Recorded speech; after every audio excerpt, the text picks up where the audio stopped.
நீங்க பண்ற ஃபுட் பிசினஸ்ல நிறைய செலவு ஆகுதா? இன்ஃபினிட்டி ஃபுட் அகாடமில உணவு தொழிலை கத்துக்கிட்டு யாருக்கு வேண்டுமானாலும் ட்ரெயின் பண்ணலாம். சம்பளத்தை லட்சக்கணக்கில் மிச்சப்படுத்தலாம்.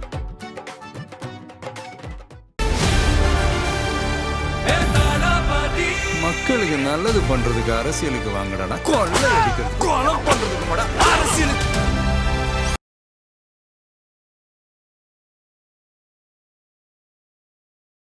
ரெட்ரோலுக்ஸ் குடும்பங்களுக்கு வணக்கம். இன்றைய கார்த்திக் விஷன் நிகழ்ச்சியில் தமிழகத்தில் நடக்கும் அரசு நிகழ்வுகளை பற்றி விவாதிக்கலாம். வணக்கம் கார்த்திக். வணக்கம் ஜோ. ரெட்ரோலுக்ஸை தொடர்ந்து சப்ஸ்கிரைப் பண்ணுறவங்களுக்கு மிக்க நன்றி. பண்ணாதவங்க தொடர்ந்து சப்ஸ்கிரைப் பண்ணிவிட்டு பாருங்கள். சூப்பர் தேங்க்ஸ் பண்ணுறவங்களுக்கு மிக்க நன்றி.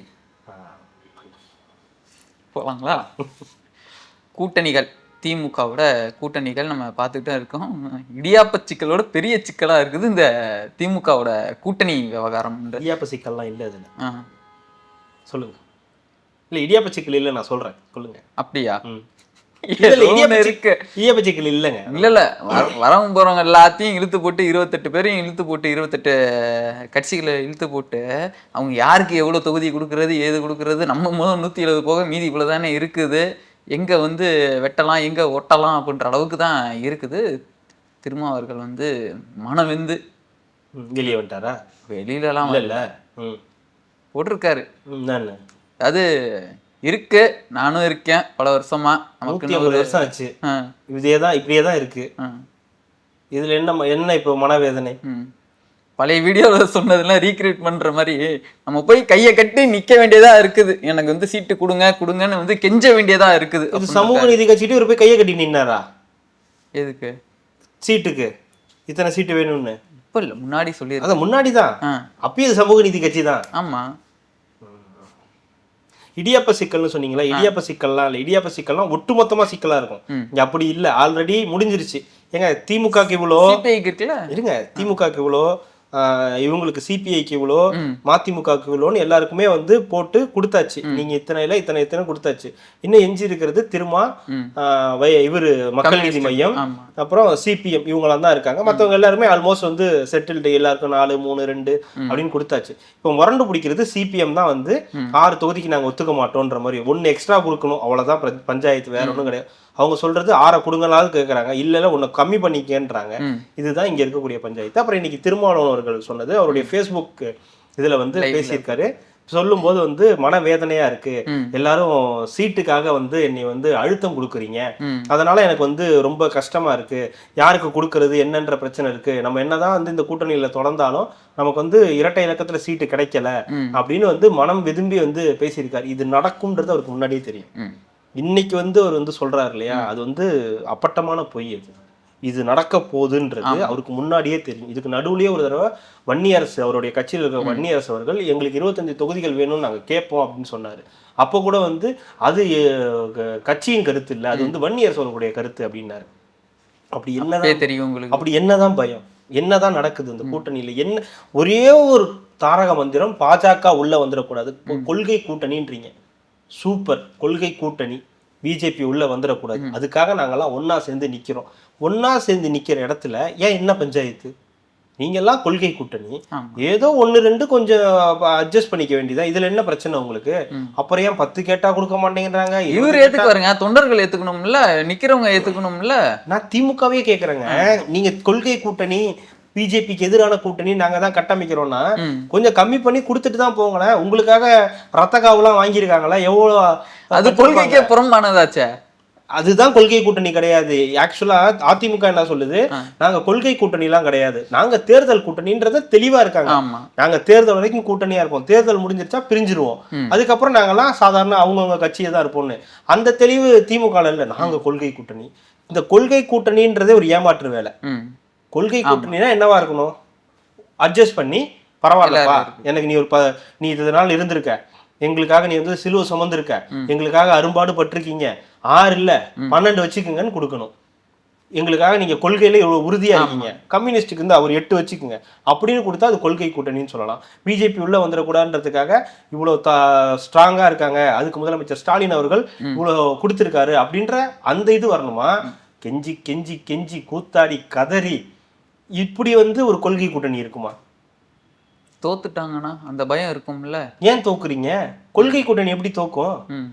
ஏங்க தேர்தல் கூட்டணி தானங்க தோக்கும். கொள்கை கூட்டணி எப்படிங்க தோக்கும்? சூரியன்லயே கொஞ்சம் நில்லுங்க அப்படின்னு சொல்லி கொடுக்குறோம். உங்களுக்கு கொடுக்குறோம் கொஞ்சம் சூரியன்லயே சேர்த்து அப்படி நில்லுங்கன்றான். நான் கேட்கறதுலயே நீ கம்மி பண்ணி கொடுக்குற. அந்த கம்மியிலயும் நீ உன்னோட சின்னத்தை போட சொல்ற. இது என்ன தெரியுமா? உள்ளார போய் பாத்தீங்கன்னா அந்த கட்சியை அழிக்கிறது வேலை. அதாவது செதிலா அழிப்பாங்கன்னு சொல்லுவாங்க இல்லையா? உள்ள வச்சு வச்சு வச்சு கொஞ்சம் கொஞ்சம் கொஞ்சம் கொஞ்சமா அந்த கட்சியை வந்து கரைக்கிற வேலை, அழிக்கிற வேலை. ஒரு சோப்பை வந்து போட்டீங்கன்னா உடனே கரையாது, விட்டுட்டு வந்துட்டீங்கன்னா அப்படியே கொஞ்சம் கொஞ்சம் கொஞ்சமா கரைஞ்சி அப்படி கடைசியா வந்து நிற்கும் இல்லையா? அந்த மாதிரி வேலையை தான் திமுகவும் அதிமுகவும் பண்றாங்க. ஆனா அதுல அதிமுக பரவாயில்ல, யாரையும் வந்து இது பண்ணல, டிபெண்ட் பண்ணல, உங்களுக்கு இவ்வளவுதான் சொல்லல. அவங்க இதுல தொகுதி பங்கீடு நடந்துகிட்டு இருக்கு, கொடுத்துக்கிட்டு இருக்காங்க. இது கலைஞர் கருணாநிதி காலத்திலயும் நடந்தது இல்லை, ஜெயலலிதா அம்மா காலத்திலயும் நடந்தது கிடையாது. ஓரளவுக்கு கொஞ்சம் இது இருக்கும், ஃப்ளோ இருக்கும், கொடுக்குற அளவுக்கு வந்து இருக்கும். இந்த 10 தொகுதிங்க இல்லைங்க, 15 தொகுதிங்க இல்லைங்க, ஒரு 12 வாங்கிக்கோங்க, ஒரு நம்பர்ல 1-2 கம்மியாகுங்க. நெகோசியேஷன்ஸ் எப்படி இருக்கும் தெரியுங்களா? 15 கேட்டாங்க, எங்களால அவ்வளவு ஒரு 12 கொடுக்குறோம். ரெட்டை இலக்கம்னா ரெட்டை இலக்கம் தான். 8 தரேன், 3 தரேன் அப்படின்னு பேச மாட்டாங்க. ஆனா இன்னைக்கு இருக்கக்கூடிய திமுக ஒரே ஒரு கொள்கையை வச்சுக்கிட்டு பாஜகவை அழிக்கக்கூடியது. பாஜக உள்ள வந்துடும், பாஜக நம்மளை கபலீகரம் பண்ணிடும், பாஜக நம்மளை தூக்கிட்டு போயிடும், டெல்லிக்கு பக்கத்துல கொண்டு போய் வச்சிரும், நம்ம அதிகாரத்தெல்லாம் புடுங்கிட்டு விட்டுரும்னு வந்து சொல்றாங்க இல்லையா? அதுதான் இங்க பிரச்சனை. திமுக சொல்றதுல நிறைய சில உண்மைகள் இருக்கு. பிஜேபி உள்ள வந்துடும், இல்ல பிஜேபி வந்து நம்மளை இது பண்ணிடும், அது ஓகே, அதுக்குன்னு சில கிரைட்டீரியா இருக்கு. ஆனா அதை ஒண்ணு மட்டுமே வச்சு இவங்களையெல்லாம் வந்து இப்படி அடிமையாக்குறது இருக்குல்ல, அதை எப்படி இவங்க பொறுத்துக்கிறாங்கன்றதான் புரியல. 25 தொகுதி வேணும்னு கேட்போன்னு வன்னியரசு சொல்றாரு, அது இல்லைன்னு அந்த தலைவர் சொல்றாரு. சரி ஓகே, அந்த ஆப்ஷனையாவது விட்டுட்டீங்க. அதிமுகவுக்கும் இவங்களுக்கும் ஒரு ஆப்ஷன் கிடைச்சது. அதிமுக அப்ப பிஜேபி கூட்டணியில் இல்லை, அப்ப நீங்க ஒரு மாநாடு நடத்துறீங்க. அந்த மாநாட்டுக்கான அழைப்பை கொண்டு போய் அதிமுகவுக்கு கொடுத்துருந்தீங்கன்னா, இல்ல அந்த அழைப்பு இதுல நாங்க வருவோம்னு சொல்லி அதிமுக சொல்லியிருந்ததுன்னா அப்பயாவது ஒரு மாற்றம் நடந்திருக்கும். அதையும் கொண்டு போய் முதலமைச்சர்கிட்ட கொடுத்து அது எழுச்சி மாநாடு, அது இந்தியாவுக்கு முழுக்க அமுல்படுத்தணும்னு சொல்லி அதுவும் வந்து ஒண்ணு இல்லாம போச்சு. சரி போய் தொலைது விட்டுருவோம். அடுத்து விஜய் வர்றாரு, இந்த மாதிரி கூட்டணி அது மாதிரி சொல்றாரு, ஆட்சியில் பங்கு, அதிகாரத்தில் நீங்க தான் கேட்டீங்க, ஆட்சியிலேயே எங்களுக்கு பங்கு வேணும், எங்களை வச்சு நீங்க வந்து வாழ்றீங்க, ஆனா எங்களுக்கு எதுவுமே கொடுக்க மாட்டேங்கிறீங்க, இன்சென்டிவே எங்களுக்கு கொடுக்க மாட்டேங்கிறீங்கன்னு சொன்னது நீங்க தான். அப்பதான் பிஜேபியோட பி டீம் ஆச்சு அவரு. அதுதான் வந்தோடனே அவருக்கு ஒரு டிக்கெட் போட்டு நீ பிஜேபி பி டீமு, நீ ஆர்எஸ்எஸ் ஆளு அப்படின்ட்டீங்க. முடிஞ்சிருச்சு. 3வது கேட்டையும் முடிஞ்சிருச்சாச்சு. அதுக்கப்புறம் வந்த ஆப்ஷனையும் இல்ல எனக்கு நாங்க விஜய் கூட எல்லாம் போற ஐடியாவே இல்லை, 4வது கேட்டும் க்ளோஸ்டு. இப்போ வந்த எல்லா கேட்டையும் இவங்களே க்ளோஸ் பண்ணிட்டு இவங்களே போய் வாலண்டியராக கொடுத்துட்டாங்க. நாங்கள் வந்து எழுதி கொடுத்துட்டோங்க, எங்களுக்கு வந்து அவங்களுக்குலாம் ஆப்ஷன் கிடையாது, நாங்கள் உங்களையே தான் நம்பி நாங்கள் வாழ்ந்துக்கிட்டு இருக்கோம். அப்போ அவங்க என்ன பண்ணுவாங்க? ஈஸி தானே உங்களுக்கு, உங்களை அடிக்கிறதுல ஒரு யாருமே கேட்க முடியாது. ஆனால் இப்பயும் உங்களுக்கு ஆப்ஷன் இருக்கு, இப்பயும் உங்களுக்கு திறந்து தான் இருக்கு. இப்போ நீங்கள் போனாலும் உங்களுக்கு வாய்ப்புகள் இருக்கு, ஆனால் நாங்கள் போக மாட்டோம். ஏன் அந்த முடிவு எடுக்காமே இருக்காங்க? அதுதான் நமக்கு புரியாத புதிரா இருக்கு. ஏன்னா இது கொள்கை கூட்டணின்னு அவங்க வந்து ஒரு ஃபிக்ஸ் ஆயிட்டாங்க. ஆனாலும் நாங்க கெஞ்சுவோம் 8 இல்ல 10ன்னு சொல்லி அந்த தொண்டர்களை சோர்வடைய செய்யறது.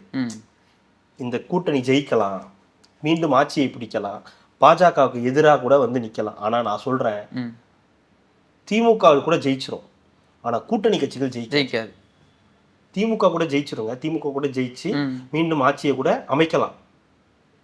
நான் வந்து சொல்லலை திமுக ஜெயிக்கலாம், என்டிஏ ஜெயிக்கலாம், யார் வேணா ஜெயிக்கலாம். நான் மறுபடியும் சொல்றேன், திமுக கூட ஜெயிக்கலாம், ஆனா கூட்டணி கட்சிகள் ஜெயிக்காது. ஏன்னா நீங்க அவ்வளவு துரோகம் பண்ணியிருக்கீங்க இந்த மக்களுக்கு. நீங்க பண்ண துரோகம்ன்றது சாதாரண துரோகம்லாம் கிடையாது. நீங்க உங்களை மட்டும் ஏமாத்திக்கல, தமிழ்நாட்டு மக்களையும் ஏமாத்திருக்கீங்க சேர்த்து. திமுக பண்ண எந்த தப்பையுமே நீங்க எடுத்து சொல்லலை. திமுக பண்ண எந்த தப்புக்குமே நீங்க எதிர்குரல் வைக்கவே இல்லை. வச்ச எதிர்குரல் எல்லாமே சாஃப்ட் டோன்ல வச்சீங்க. அதிமுக ஆட்சி காலத்துல நடந்த பிரச்சனைகளுக்கு எல்லாம் நீங்க ஆக்ரோஷப்பட்டு வெட்டிடுவேன், குத்திடுவேன், செத்துருவாங்க மக்கள், அவ்வளவுதான் போச்சு வச்சுதுன்னு சொன்ன நீங்க, இந்த ஆட்சியில நடந்த எந்த ஆட்சியிலையும் தப்பு நடக்கும், எந்த ஆட்சியிலையும் எதிர்கட்சிகள் இருப்பாங்க. ஆனா இந்த மாதிரி வரலாறுல இப்படி இருந்ததா சரித்திரமே கிடையாது. எப்பவுமே கலைஞர் காலத்திலயும் சரி, ஜெயலலிதா அவர்கள் காலத்திலயும் சரி, தப்பு நடந்தா உடனே குரல் வரும். அது கூட்டணி கட்சியில இருந்தும் வரும். நீங்க பண்றது தப்பு, நீங்க இப்படி செய்யக்கூடாது, இது மக்களுக்கு எதிரானதுன்னு சொன்னா உடனே அந்த தலைவர்களுக்கு போய் விழும் அடி. அப்போ அவங்களுக்கு புரியும், உடனே இது பண்ணக்கூடாது, இதை நம்ம வந்து தவிர்க்கணும்னு சொல்லி வருவாங்க. ஆனா இப்ப இருக்கக்கூடிய இந்த திமுக கூட இருக்கக்கூடிய கூட்டணி கட்சிகள் இவ்வளவு மோசமா இருப்பாங்கன்னு யாருமே எதிர்பார்க்கல. கேட்டா கொள்கை கூட்டணி. என்னையா உங்க கொள்கைங்க பாஜக உள்ள வந்துடக்கூடாது. சரி, அவங்க தேமுதிக நடத்தினாங்கல்ல, அந்த மாதிரி ஒரு இதை வச்சு நம்ம என்ன போலாமா வேணாமான்னு சொல்லி கேட்கலாங்கல்ல. நடத்துறதுலேயே அவங்க ஆளுங்க தானே இருக்காங்க. இப்போ தேமுதிக ஒன்று நடக்குது. தேமுதிக டிசிஷன் எடுக்கிறதே ஒருத்தர் தான். அவங்க தான் நடத்த போறாங்க. அவங்களே பேசி அவங்களே முடிவு எடுத்துருவாங்க. யார்ட்டையும் பேச மாட்டாங்க. அப்ப அந்த பெட்டிலாம் அதாங்க, யார்ட்டையும் பேச மாட்டாங்க. இங்க போறோமா இங்க போறோமான்றத முடிவு எடுப்பாங்க. கொண்டு போய் அதாவது அந்த ஐடியா கூட இல்லை பாருங்க இந்த கட்சிகளுக்கு. இருந்த வாய்ப்பு எல்லாத்தையும் இவங்களே ஷட்டரை தூக்கி க்ளோஸ் பண்ணிட்டு இப்போ வந்து எங்களுக்கு வந்து மனவேதனையா இருக்கு, உருக்கமா இருக்கு, தொண்டர்களுக்கு கொடுக்க முடியலன்னா தொண்டர்கள் என்ன பைத்தியக்காரங்களா? உங்க தொண்டர்கள்லாம் எனக்கு தெரியல எப்படி எடுத்துக்கிறாங்கன்னு தெரியல. ஏன்னா தொடர்ந்து வந்து நமக்கு காலம் வரும், கனிந்து வரும், நம்ம வந்து போகலாம் அப்படின்னா நீங்க யாரை ஏமாத்துறீங்க? மக்களையும் ஏமாத்துறீங்க, கேள்வி கேட்க மாட்டேங்கிறீங்க, அதுக்கான எதிர்வினை ஆட்ட மாட்டீங்க. கட்சி தொண்டர்களையும் ஏமாத்துறீங்க. அவங்க ஒரு விருப்பம் வச்சிருக்காங்க. 10 தொகுதி கேளுங்க, இல்ல 12 தொகுதி கேளுங்க. நம்ம வந்து வேலை செஞ்சிருக்கோம், நம்ம வந்து சும்மா கேட்கல. நமக்கு இந்த இடத்துலலாம் வெற்றி வாய்ப்புகள் இருக்கு, நம்ம இங்கெல்லாம் வேலை செஞ்சிருக்கோம். அவங்களுக்கு வந்து நிறைய உழைச்சிருக்கோம். நம்ம கொடியை ஏத்துறதுக்கு கூட நமக்கு இந்த ஆட்சியில உரிமைகள் இல்லை. விஜய் கிட்ட போகலாம், ஒரு 15 தொகுதியில் 20 தொகுதி வாங்கலாம். வேண்டாம், அதிமுகவுக்கு போகும். பாஜக சரி, பாஜக உள்ள வந்துரும் சொல்றீங்களா? அதிமுக தனியா தானே இருந்துச்சு, பாஜக இல்லாத. அப்ப நீங்க போயிருக்கலாமே. திருமாவளவன் போயிருந்தா கம்யூனிஸ்டுகள் சரி போலான்னு முடிவு பண்ணியிருப்பாங்க. அப்ப காங்கிரஸ் வந்து சரி ட்ரை பண்ணி பார்க்கலான்னு வந்திருப்பாங்க. எந்த ஆப்ஷனையுமே தொடர்றது இல்லை. எதையுமே வந்து வேணாம். ஏன்னா இவங்க கண்ட்ரோல்ல இல்ல. இந்த கட்சி எல்லாமே அவங்க கண்ட்ரோலுக்கு போயிடுச்சு. கண்ட்ரோலை தூக்கி அங்க கொடுத்துட்டு இங்க வந்து மனவேதனை படுறேன், எனக்கு உருக்கமா இருக்குன்னா யார் என்ன பண்ண முடியும்?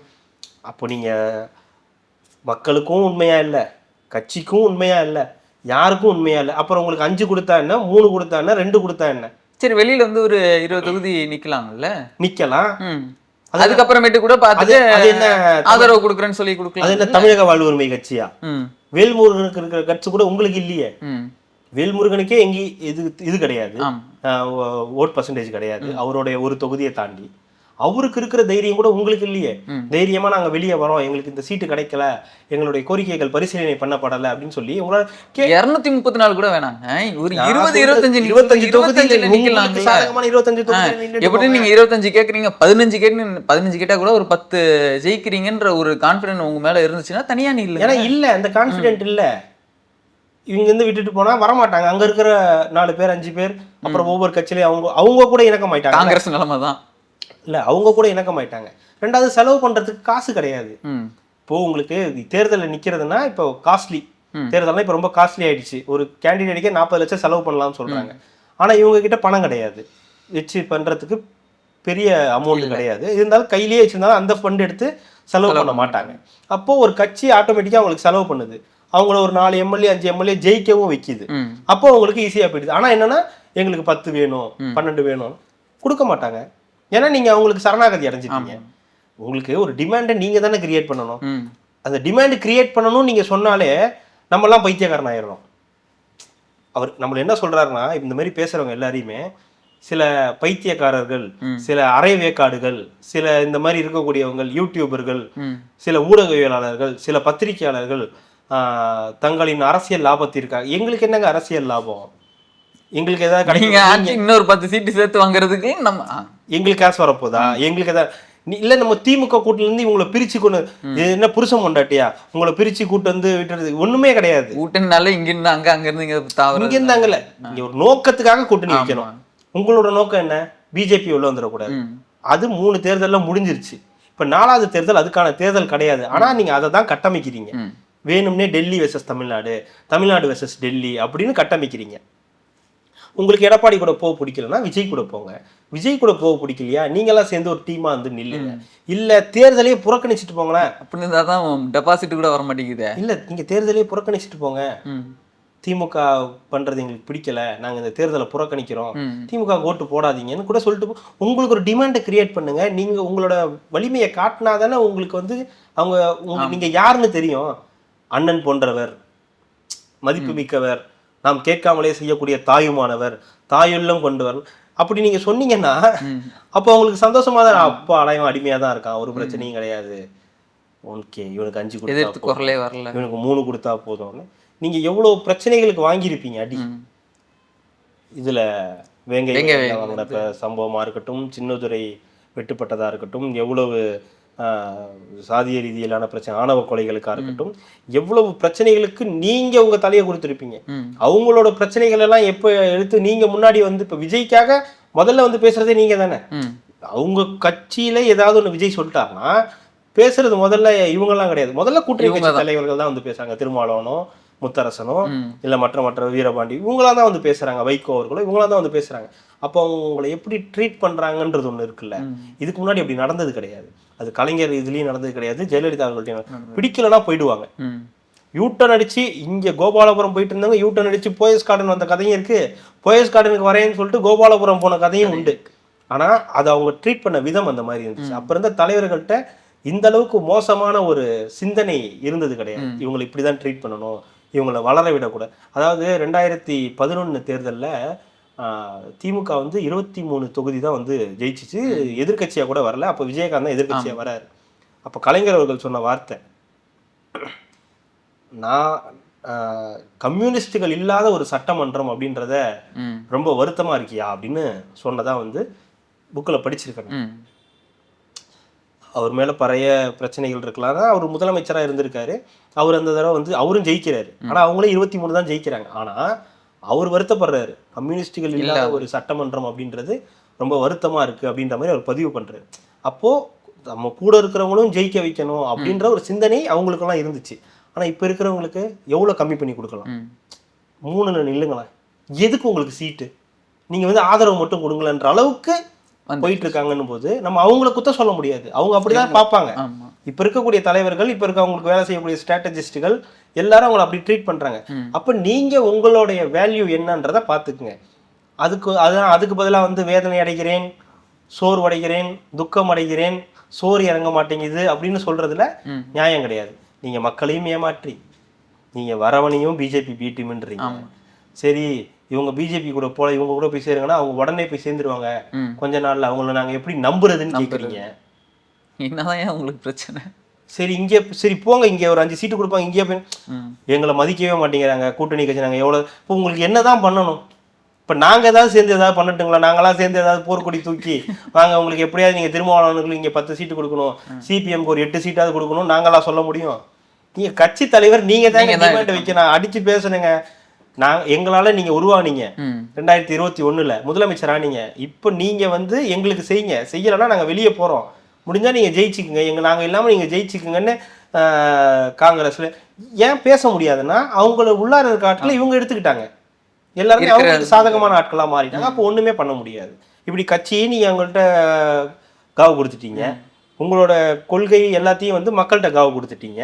நாங்கள் எதை பற்றியும் பேச மாட்டோம், ஆனால் எங்களுக்கு சீட்டு மட்டும் 6 சீட்டு 8 சீட்டு 10 சீட்டு வேணும், எங்கள் கட்சிக்காரங்களாம் கோச்சிக்கணும், கோச்சிக்குங்க, அதுக்கு யாரும் என்ன பண்ண முடியும்? நாங்கள் கோச்சிக்கல, எவ்வளோ விஷயத்துக்கு பொறுமையாக போல, கோச்சிக்கிட்டு சகிச்சுக்கிட்டு அதே கூட்டணியில் தொடருங்க, கொள்கை கூட்டணி, போய் குத்து வாங்குங்க, பாஜக உள்ள வந்துடும், குத்து வாங்குங்க, வாங்கிட்டு ஜம்முன்னு ஜெயிச்சுட்டு. இல்லை இன்னும் தொண்டர்கள் எல்லாமே ஆதரவு கொடுப்பாங்கன்னு நினைக்கிறீங்களா? தொண்டர்களோ இல்லை வந்து மக்களோ ஆதரவு கொடுப்பாங்கன்றீங்களா? அதே சிறுபான்மை நம்மளுக்கு எதிராக எந்த ஒரு குரலும் கொடுக்க மாட்டாங்க. இந்த தடவை வந்து கூட்டணிகளுக்கு திமுக ஜெயிச்சாலும் கூட திமுக கூட்டணி கட்சிகள் பெரிய அடி வாங்கும். ஒருவேளை திமுக ஆட்சி அமைக்க முடியாம போறதுக்கு காரணமே கூட்டணி கட்சிகள், இவங்கள நடத்தின விதம், இவங்க அவங்கள்ட்ட பணிந்த விதம் அப்படின்னு அது மாறும். அதுக்கான வாய்ப்புகள் தான் அதிகமா இருக்கு. ஏன்னா கூட்டணி கட்சிகள் அவ்வளோ டேமேஜ் ஆயிருக்கு, அவ்வளோ வெறுப்பை சம்பாதிச்சிருக்காங்க தமிழக மக்கள்கிட்ட. ஏன்னா திமுக கூட உங்களுக்கு அந்த வெறுப்பை சம்பாதிக்காது, இவங்க தான். ஏன்னா திமுக வந்து சில விஷயங்களை சைலண்டா போயிடுது. ஆனா இதுக்கெல்லாம் வந்து இவங்க தான் காரணம், பிஜேபி உள்ள வந்துடும் அப்படின்னு சொல்லி இவங்க தான் முன்னாடி வந்து நின்னது எல்லாத்துக்கும். அப்போ இவங்கள தான் போட்டு அடிப்பாங்க. அப்போ இவங்க ஜெயிக்கிறதுக்கான வாய்ப்புகள் ரொம்ப கம்மியா இருக்கும். நீங்க உதயசூரியன்ல நில்லுங்க, வேற வேற பேர்ல பட்ட பேர்ல போய் போட்டுட்டு அதை கூட நில்லுங்க, ஆனா உங்களை அடையாளம் கண்டு உங்களை தோக்கு அடிப்பாங்க. மக்கள் திமுக மீதை விட திமுக கூட்டணி கட்சிகள் மேல வச்சிருக்கிற அந்த வெறுப்புன்றது ரொம்ப ஜாஸ்தியா இருக்கு. அதை தாண்டி இவங்களுக்காக பேசுறாங்க இல்லையா, இந்த ஒருவேளை இந்த தடவை திமுக தோக்குதுன்னு வச்சுக்கோங்க, அதுக்கு காரணம் 2 ஆப்ஷன் தான். ஒண்ணு அது திமுக கிடையாது, ஒண்ணு கூட்டணி கட்சிகள், அப்புறம் இவங்களுக்காக பேசின இந்த வாய்கள். இவனுங்களாலதான் இது தோக்குமே தவிர வேற யாராலையும் தோக்காது. இதுதான் இப்ப இருக்கக்கூடிய நிலைமை. அப்புறம் அதுக்கு அதை தான் சொல்றேன், அதுதான் இதுக்காக நீங்க ஒரு வீடியோ போடுறது, இதுக்காக எங்களை பிடிச்சி திட்டுறது, இதுக்காக வந்து வருத்தப்படுறது, இதெல்லாம் வேலையே கிடையாது. இதெல்லாம் நீங்க எப்பயோ எடுத்துருக்க வேண்டிய முடிவு. இப்ப வந்துட்டு கடைசி ஒரு வாரத்தை வச்சுக்கிட்டு இப்ப வந்து எங்களால முடியல வைக்கலன்னு சொல்றதெல்லாம் வந்து நியாயமே கிடையாது. யாரையோ ஏமாத்துறீங்க, அவ்வளவுதான். அது நீங்க உங்களை ஏமாத்திக்கிறீங்களா இல்ல உங்க தொண்டர்களை ஏமாத்துறீங்களான்றது அது உங்களோட இதுக்கே நாங்க விட்டுறோம். இதுதான் இப்போதைக்கு திமுக கூட்டணியில் இருக்கக்கூடிய பஞ்சாயத்து. திமுக எதுவும் சொல்ல முடியும், 2 நாள்ல முடிஞ்சிரும்னு நினைக்கிறேன். அதெல்லாம் சால்வ் பண்ணிடுவாங்க. என்னங்க ஏங்க பாஜக உள்ள வந்துடும் கையெழுத்து போடுங்க அப்படின்னா போட போறாங்க. 7 எங்க வந்திருக்கு அப்படி எங்கெங்க இருக்குன்னா கும்முடி புண்ணி தாண்டி வந்துகிட்டு இருக்கு, நீங்க என்ன கையெழுத்து சீக்கிரம் கையெழுத்து போடுங்கன்னா போட போறாங்க. முடிஞ்சு போச்சு. 8 வரைக்கும் பேசியிருக்காங்களே, 8ன்னு முடிச்சிருவாங்கன்னு நினைக்கிறேன். யாருக்கு? கேக்கா 8 இருந்தா 5 இருந்தா என்ன போச்சு, எல்லாம் போச்சு. 8 வாங்கினா என்ன 18 வாங்கினா எது ஒரு பிரயோஜனமும் கிடையாது. வாங்கிட்டு போங்க. ஏன் கொடுக்கறதா வாங்கிக்க போறீங்க, ஒரு 2 நாள் முரண்டு பிடிப்பீங்க, கொடுக்க மாட்டேங்கிறாங்க வைக்க மாட்டேங்கிறாங்க. இப்ப இந்த வீடியோ எதுக்கு வந்துச்சு? மக்களுக்கு சொல்லிடுறாங்க எதுக்கு வந்துச்சு? முடியல, ஆமா கொடுக்கல, அதை கன்வே பண்றதுக்கு தான் இந்த வீடியோ. முடிஞ்சிருச்சுங்களா? நானும் போராடி பார்த்தேன். ஆமா, அவ்வளவுதான் முடிஞ்சது. என்னால சிபிஎம் கோச்சிட்டு போனதுக்கு போர்வால் வந்துட்டாரு பின்னாடியே கிளம்பி. நான் போய் பேசிட்டு வரேன். யாரு நீ, யாரு நீன்னு கேட்டிருக்கணும். இல்ல சதுரங்க வேட்டையில சாப்பிடுப்பா உங்க அம்மா செஞ்சு கொடுத்தது பேசுன சொல்லிடுவாப்ல. அங்க போய் சிபிஎம் ஆஃபீஸில் போயிட்டு உங்களுக்கு நாங்கள் நெக்ஸ்ட் டைம் நான் லஞ்ச் ப்ரொவைட் பண்ணுறேன். இந்த சோத்துக்கு வழி இல்லாமல் அவங்க வந்திருக்காங்க எல்லாரும், இல்லை எங்களுக்கு லஞ்ச் வாங்கி சாப்பிட்டுக்க தெரியாதா? 4 வாரத்தை இங்கிலீஷில் பேசிட்டு எங்களுக்கு வராரு. பார்க்குறாங்க மக்கள், பார்த்துட்டு தானே இருக்காங்க, செய்வாங்க. இது கேவலம் ஒரு 3 சீட்டுக்கு விஜய கை காட்டி 3 எக்ஸ்ட்ரா வாங்கிருக்கீங்க. 3 வரலாற்றில் உங்களுக்கு ஒரு இடம் கொடுக்கலான்னு பார்த்தா எனக்கு சுடுகாட்டில் தான் இடம் வேணும்னு நீ போற. எவ்வளோ ஆப்பர்ச்சுனிட்டி கிடைச்சாலும் அதை நான் பயன்படுத்திக்கவே மாட்டேன், எல்லா டோரையும் நான் க்ளோஸ் பண்ணிப்பேன், எனக்கு இவங்க தான் எனக்கு சாமின்னு சொல்லிட்டு நீங்க போய் நிக்கிறீங்க.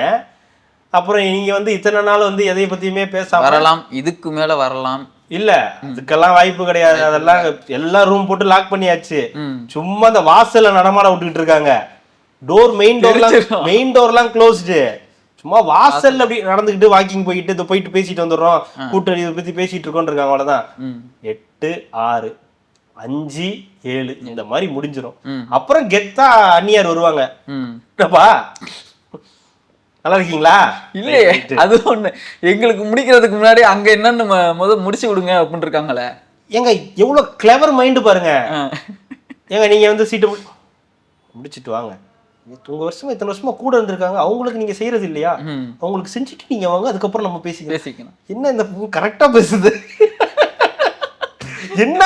என்ன வளவி இப்ப வேணாம் நாங்க போனோம் அந்த ராஜ்யசபா.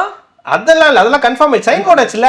ராஜ்யசபா விருதுதான் சைன் போட்டாச்சு, அது பிரச்சனை இல்ல. வேணான்னு போயிட்டா அது பிரச்சனை இல்லைங்க, அதெல்லாம் கன்ஃபார்ம் தான். அவங்க என்ன சொல்றாங்க, அங்க முடிங்க, அங்க முடிச்சுட்டு என்கிட்ட வாங்க. அங்க நீங்க 7னா எனக்கு 8, அங்க 8னா எனக்கு 9, அங்க 9னா எனக்கு 10, 20ன்னா அவங்களோட இதுவே வந்து தான் ஒரு பெரிய கட்சி, விடுதலை சிறுத்தைகளோட நாங்க பெரிய கட்சின்னு கன்ஃபார்ம் பண்ணணும். அதுக்காக தான் அந்நியார் வெயிட்டிங்.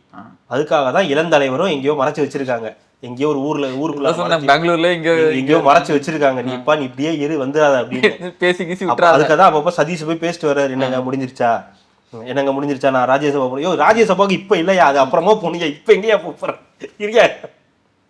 அதனாலதான் வந்து அந்நியார் வெயிட்டிங். இல்லைன்னா அந்நியார் நேரத்துக்கு களம் காண ஆரம்பிச்சிருப்பாங்க. அண்ணன் திருமாவளவன் அண்ணன் போய் கையெழுத்து போட்டு 6:30 அப்படின்னு கையெழுத்து போட்டாங்கன்னா 7:30 அப்படின்னு அந்நியார் போய் கையெழுத்து போட்டு வாங்கிட்டு வந்துருவாங்க. இதுதான் இப்போதைக்கு இருக்கக்கூடிய நிலைமை. அந்த அதாவது இந்த சொல்லுவான்ல, இந்த சமுத்திரக்கனி சொல்லுவார்ல, வேலையில்லா பட்டதாரியில, 10 வருஷத்துக்கு முன்னாடி நான் இந்த பாலோட இந்த வீட்டுல இருந்து பார்த்தேன். அப்பயும் நீ பால் எடுத்திருந்தா அப்போ கூட 10 பசங்க இருந்தாங்க. இப்பயும் நான் பாக்குறேன் உன் கூட இந்த பசங்க எல்லாம் செட்டில் ஆயிட்டானுங்க, நீ இன்னமும் பால் பொறிக்கிட்டு இருந்த மாதிரி தான். உன்னை நாங்க 10 வருஷத்துக்கு முன்னாடி பார்த்தோம், அப்பயும் நீங்க இதே நிலைமையில தான் இருந்தீங்க. அப்ப அவங்க வேற நிலைமையில இருந்தாங்க. இன்னைக்கு அவங்க ராஜ்யசபா சீட்டு பிளஸ் 10 சீட்டு கேட்டுட்டு இருக்காங்க. இன்னமும் நீங்க 6க்கு தான் போராடிக்கிட்டு இருக்கீங்க. கத்துக்கணும்யா, கத்துக்கணும் அப்படின்னு உண்மையாவே தேமுதிக கிட்ட கத்துக்குங்கன்ற. ஏங்க காங்கிரஸை பார்த்து கூட உங்களுக்கு தோணலையா? தோணலையே. நான் என்ன சொல்றேன், இப்ப கூட ஒரே ஒரு போனு, நீங்க போன் கூட பண்ண வேணாம், ஒரு நியூஸ் பரவ விடுங்களேன். ஆதவர்ஜுனா கூட போன் பண்ணி திருமாவளவன் பேசினாரு. கூடயே இருந்தவங்க, உங்க கட்சியிலே இருந்தவங்க தானே. ஆதவர்ஜுனாவுடன் திருமாவளவன் பேசியதாக தகவல் கசிந்துள்ளது. விஜயுடன் கூட்டணி சேர நீங்க பேசினா மட்டும் போதும், தம்ப்நெயில்ல அவன் பார்த்துப்பான். தம்னையில கிம்னு எல்லாம் போட்டு பக்கம் முடி எடுத்து பேசி 2 பேரும் விஜயும் திரும்பவும் கை கொடுக்குற மாதிரி ஏஐல போட்டோ போட்டு இறக்கிடுவான். ஆமா, பார்த்துட்டு பதறி அடிச்சு வந்துருவாங்க. என்ன பேசுறீங்க, எவ்வளவு பெரிய ஆள் தெரியுமா அவரு, நான் 9 சீட்டு முடிச்சுக்கலாம் நீங்க வாங்கினேன்னு வந்து கூட்டு போவாங்க. இன்னும் கொஞ்சம் புஷ் பண்ணுங்க, புஷியா இருந்துகிட்டே பேசிட்டீங்கன்னு சொல்லுங்களேன். 12 என்ன உங்களுக்காக என்ன வேணா பண்ணலாம் வாங்கன்னு சொல்லி தூக்கிட்டு போயிடுவாங்க. ஐடியா இல்லாத பசங்க. இது தெரியாதுன்னு நினைக்கிறீங்களா? அந்த மாதிரி வந்து குடைச்சல் கொடுக்க. ஐயோ மனசு வலிக்க. அப்படியே இருங்க. என் மனசு வலிச்சாலும் அவங்க மனசு வலிக்க கூடாதுன்னு நினைக்கிற நல்ல மனசுக்காரரை நீங்க போய் இப்படி பேசக்கூடாது. 6 தான். அப்படியே 6 தான் சொல்ல முடியாது, கம்மி பண்ணி 4 ஆக்கலாம். இப்படி எல்லாம் இருந்தீங்கன்னா 4 தான் கன்ஃபார்ம். போனது போச்சு. நம்மள்ட்ட இந்த கதை விடக்கூடாது. சீட்டுக்காக வேலை, அப்புறம் என்னத்துக்கு கட்சிக்காரங்கள்ட்ட போய் பதில் சொல்றீங்க?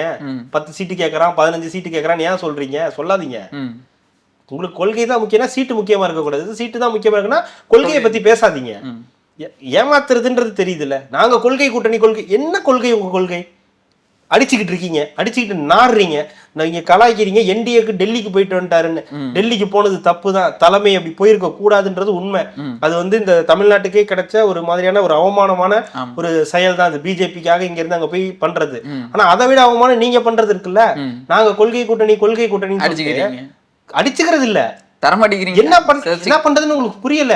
ஃபேஸ்புக்ல வீடியோ போடுறீங்க, வீடியோ போடல, புலம்புறாரு. ஃபேஸ்புக்ல வந்து புலம்புறாரு. என்னால முடியலப்பா. அவராது இங்க இருந்து டெல்லிக்கு போய் சைன் பண்ணிட்டு வந்திருக்காருங்க. நாளைக்கெல்லாம் ஒருவேளை ஆட்சிக்கு வந்துட்டாருன்னா அப்போ குடிக்கி பிடி போடுவாரு. வர சொல்லுங்க, இங்க வர சொல்லுங்க, அவங்க பாப்புக்கும் அப்படின்னுவாரு. நீங்க சொல்ல முடியுமா? உங்க ஆபீஸுக்கு ஒரு நாள் திமுக காரங்களை வந்து பேச சொல்ல முடியுமா உங்களால? நீங்க தான் போகணும் அறிவாலயத்துக்கு. அறிவாலயத்துல இருந்து யாரும் இங்க வரமாட்டாங்க. ஏதாவது ஒரு போட்டோ காட்டுங்க, அறிவாலயத்துல இருந்து இங்க வந்திருக்காங்கன்னு ஏதாவது போட்டோ காட்ட சொல்லுங்க. கமல் வீட்டுக்கு கூட போயிருக்காங்க. திமுக கூட தானே கூட்டணி. கமலோட ஆபீஸுக்கு கூட போயிருக்காங்க. ஓகேங்களா? முன்னாடி போயிருக்கலாம், கலைஞர் காலத்துல திருமாவளவனை பாக்குறதுக்காக போயிருக்கலாம். இந்த காலகட்டத்துல போனாங்கன்னு சொல்லுங்களேன். எனக்கு ஞாபகம் இல்லை, இருந்தா போட்டோ இருந்தா கூட கண்டிப்பா. ஏன்னா எக்ஸ்ல எல்லாம் கட் பண்ணி போடுறீங்களா, ஒருவேளை இருந்தா போடுங்க, நானும் தெரிஞ்சுக்கிறேன். 2021 ஒருவேளை ஸ்டாலின் அவர்கள் ஆட்சி அமைக்கிறதுக்காக திருமாவளவனை வந்து அவரோட ஆபீஸ்ல பார்த்தாரு, வைகோ அவர்கள் வந்து அவரோட ஆபீஸ்ல வந்தாங்க, பார்த்தாங்க, பேசினாங்கன்ற மாதிரி ஏதாவது போட்டோஸ் இருந்தா போடுங்க, பாப்போம். நானும் தெரிஞ்சுக்கிறேன் இருக்கான்னு. எனக்கு உண்மையாவே தெரியல, ஏன்னா என்னோட மைண்ட்ல அது இல்லை, பார்த்த மாதிரி எனக்கு தோணலை. இருந்தா நானும் தெரிஞ்சுக்கிறேன். ஆனா எனக்கு தெரியும் எடப்பாடி யார் வீட்டுக்கு போயிருக்காரு, ஓபிஎஸ் சரத்குமார் வீட்டுக்கெல்லாம் போயிருக்காங்க. சரத்குமாரோட ஆதரவை கேட்டு சரத்குமார் வீட்டுக்கெல்லாம் போயிருக்காங்க. அந்த கொடுமையெல்லாம் நடந்திருக்கு. ஏன்னா அவங்களுக்கு தேவை இருக்கு. அப்போ சில விஷயங்களை விட்டு கொடுத்து போறாங்க. ஆனா நாங்க விட்டே கொடுக்க மாட்டோம், எங்களுக்கு நீங்க எல்லாமே செய்யணும் அப்படின்னு ஒரு கட்சி சொல்லுது. அது அந்த கட்சியோட ஒரு திமிரு. ஆனா அதுக்கு நீங்க அடி பண்ணிக்கிறீங்கல்ல, அதுதான் மேட்ரு. அந்த அளவுக்கு நீங்க உங்களை வச்சிருக்கீங்க. ஏன்னா நீங்க அந்த அளவுக்கு கொடுத்துட்டீங்க. கயிறை மொத்தமா அங்க கொடுத்துட்டு குத்துதே குடையுதே இழுக்கிறான்னா இழுக்கதான் செய்வாங்க. ஒண்ணு வெட்டி விடு, இல்ல கயிறை பிடிச்சி இழுக்க முயற்சி பண்ணு, இல்ல சுருக்க கட்டி விட்டு வேற கயிறு கட்டிக்க. நான் எதையுமே பண்ண மாட்டேன், என்னங்க பண்ண முடியும்? ஒருத்தன் இழுக்கிறதுக்குலாம் முயற்சி இல்லை, வெட்டி விடுறதுக்கும் முயற்சி இல்லை. ஆமா, நான் ஒரு வேளை திங்கக்கிழமை இருக்கும்போது எல்லாம் சுமூகமா எல்லாரும் கையை தூக்கி வெற்றி கூட்டணி, கொள்கை கூட்டணின்னு சொன்னாலுமே நடக்கிறது தான் அது. எல்லா கூட்டணிகளும் ஒன்னா சேர்ந்து கை தூக்கிட்டு நினைக்கிறோம். அப்போ மீண்டும் நாளை சந்திப்போம். மிக்க நன்றி, மகிழ்ச்சி.